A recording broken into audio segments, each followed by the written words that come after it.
Welcome to Is It True from the St. Peter's Youth Team. My name is Josiah, and today, how did God make the universe? A young student is at school learning about the origin of the universe in class. This student is left with a question. Does the origin of the universe taught in school contradict the things he is being taught in church? Does the creation account given in Genesis 1 to 2 clash with a modern understanding of the origin of the universe? Currently, the most prominent idea of how the universe came into being is the Big Bang theory.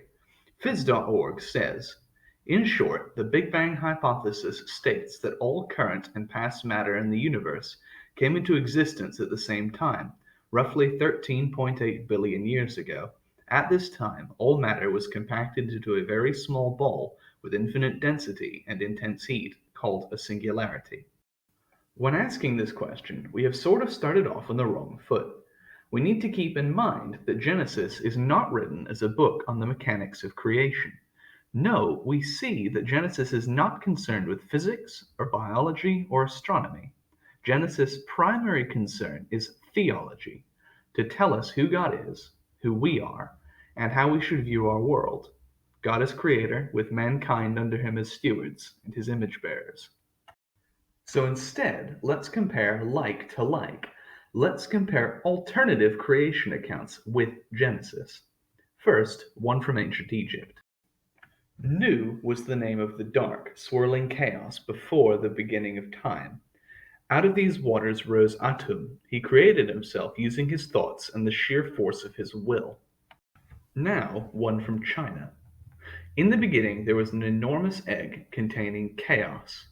On the inside, the chaos raged on and on. Both yin and yang were mixed together. All the opposites were writhing together, male and female, cold and hot, wet and dry, dark and light. And finally, one from Aztec mythology.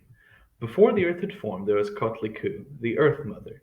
She swam in the chaotic waters and the darkness before time. She created the moon and the stars. Now let's read Genesis 1 1 to 4. In the beginning, God created the heavens and the earth.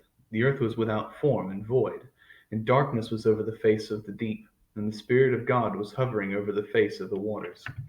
And God said, let there be light, and there was light. And God saw that the light was good, and God separated the light from the darkness. Do you see it? The other creation myths start with chaos, and the creation of the world is chaotic, unordered, and random. Genesis teaches us about a God that isn't random and who creates orderly creation. But Genesis is not trying to teach us the science of how he created. It is introducing us to the God of order and the Lord of creation. Far from being at odds with each other, science was actually reliant on Christianity to even start. The unique view that the world was both orderly and consistent was what allowed the modern scientific method to grow and thrive. So, as there is no conflict between Genesis and science, if you want to try to discover how a star is formed, or how a planet travels through space, you're free to use scientific methods and scientific theories. But if you want to know about why the universe is here, why we are here, and what the God who made it is like, science can't help, but Genesis can. Psalm 19, 1 to 2. The heavens declare the glory of God, the skies proclaim the work of his hands. Day after day they pour forth speech, night after night they reveal knowledge.